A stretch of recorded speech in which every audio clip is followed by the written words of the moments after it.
Maintenant, je vous propose d'accueillir Christophe Bourgueil de chez Eaton. J'invite à me rejoindre sur scène.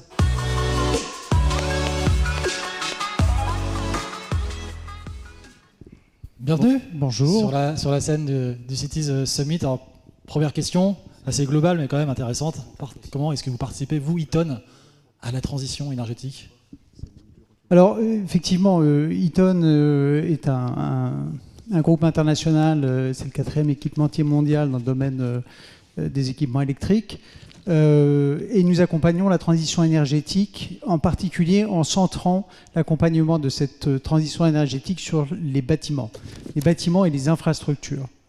Donc j'ai préparé une petite présentation pour vous donner quelques éléments sur ce qu'on entend par là et de quoi il s'agit. Juste quelques mots sur le groupe Eaton. Nous sommes un groupe international avec une très forte présence en France, par des centres de R&D, des centres de production, et puis aussi des équipes techniques, de services et d'intervention. Et une partie des initiatives concernant la transition énergétique ont été conduites depuis la France, depuis notre site de recherche et développement qui se trouve à côté de Grenoble, à Montbonneau. En particulier, où nous avons développé des solutions de stockage d'énergie particulièrement innovantes en collaboration avec le groupe Nissan. La transition énergétique, ce qui est important, c'est qu'il y a plusieurs éléments. Un des éléments importants, évidemment, c'est le développement de production d'énergie renouvelable et de production locale. C'est également l'électrification des usages, en premier rang desquels le transport, mais également tout ce qui concerne le confort dans les bâtiments. Alors ça touche l'ensemble du système énergétique, depuis la production, le transport, l'ensemble du système va être affecté.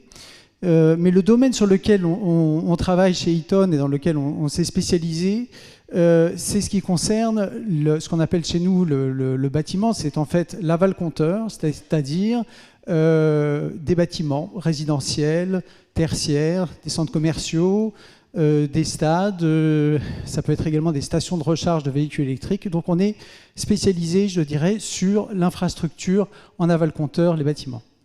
Et donc on accompagne les gestionnaires de bâtiments et les gestionnaires d'ouvrages dans cette transition énergétique. Les aspects principaux, c'est en fait que ces bâtiments deviennent des hubs énergétiques, sont eux-mêmes des réseaux avec une production locale d'énergie, des charges et des consommateurs nouveaux, que sont les véhicules électriques, avec des impacts très importants sur ces infrastructures, et donc des besoins nouveaux d'intégration, de gestion, de flexibilité et de services nouveaux de ce bâtiment à ses usagers et à la collectivité. Alors, quand on rentre dans une infrastructure, alors il faut bien imaginer, ça peut être des infrastructures de toutes sortes, je vous donnerai quelques exemples. On trouve de nouveaux équipements, de nouvelles fonctions dans ces bâtiments, en particulier de la génération, de la production d'énergie locale, ce qui est totalement nouveau. Et on trouve de nouveaux usages, de nouvelles consommations qui ont des impacts très importants, et c'est le véhicule électrique, avec, je vous le rappelle, une transformation majeure, puisque les véhicules à explosion, la commercialisation de ces véhicules doit s'arrêter d'ici quelques années, et à un horizon qui est assez rapide. Donc des impacts importants sur ces installations, ces bâtiments, concernant de nouvelles productions intermittentes, variables, de nouvelles consommations avec des appels de puissance très importants, pouvant avoir des impacts sur le réseau, mais également sur l'installation. Et donc, tout un ensemble de questions pour intégrer ces technologies et offrir de nouveaux services. Alors, c'est précisément le sujet sur lequel nous travaillons, avec le développement d'un écosystème complet, incluant des solutions de recharge et de gestion de la charge de véhicules électriques. Donc ça comprend des bornes, ça comprend des solutions de logiciels pour pouvoir communiquer facilement depuis le véhicule avec les bornes, démarrer des stations de charge, gérer un parc de bornes, un ensemble de solutions à la fois hardware et logiciel. Des solutions d'intégration, donc il va falloir, au niveau de l'infrastructure du bâtiment, mutualiser ces usages.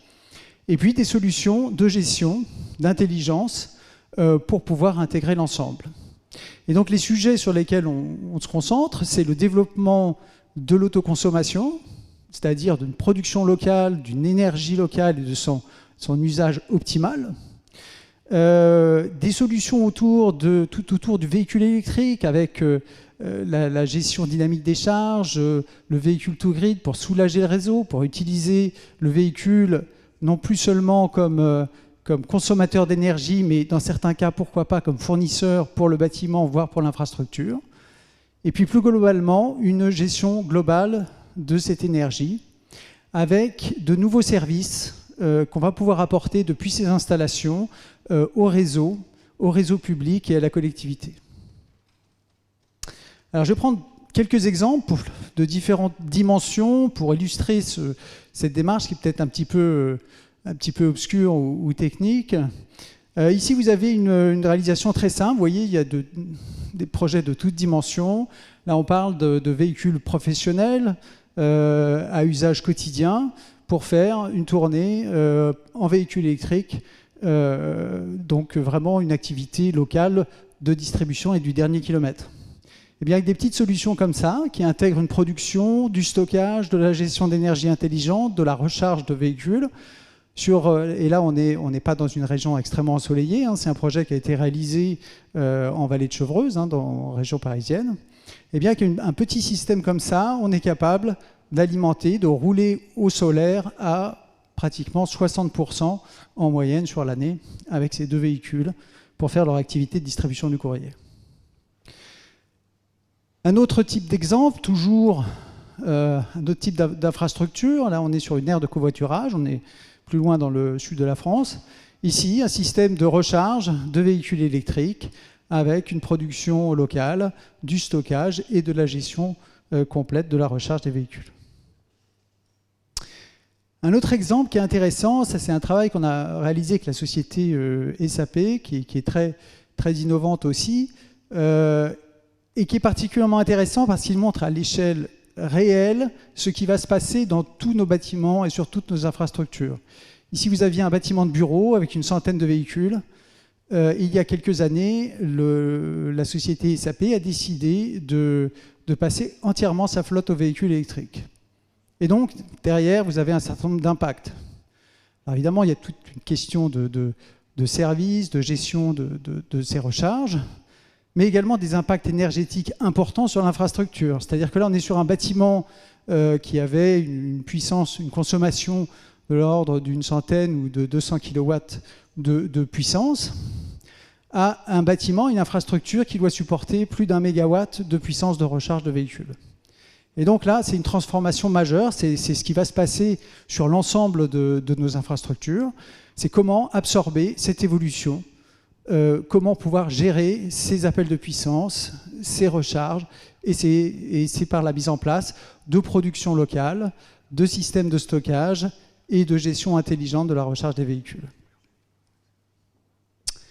Enfin, je vais terminer par un dernier exemple pour montrer qu'il y a différentes tailles de systèmes et qu'on peut aller je dirais, de petites solutions de mise en œuvre assez simples à des systèmes plus importants.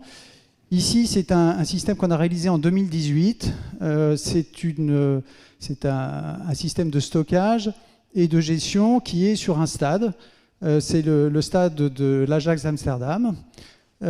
C'est un stade qui est très innovant, qui a une production photovoltaïque locale de plus d'1 mégawatt crête installée, qui a également un parc de recharge de véhicules électriques, et puis qui souhaitait se débarrasser des groupes électrogènes dont il avait l'usage pour assurer le secours du stade, notamment les jours de match.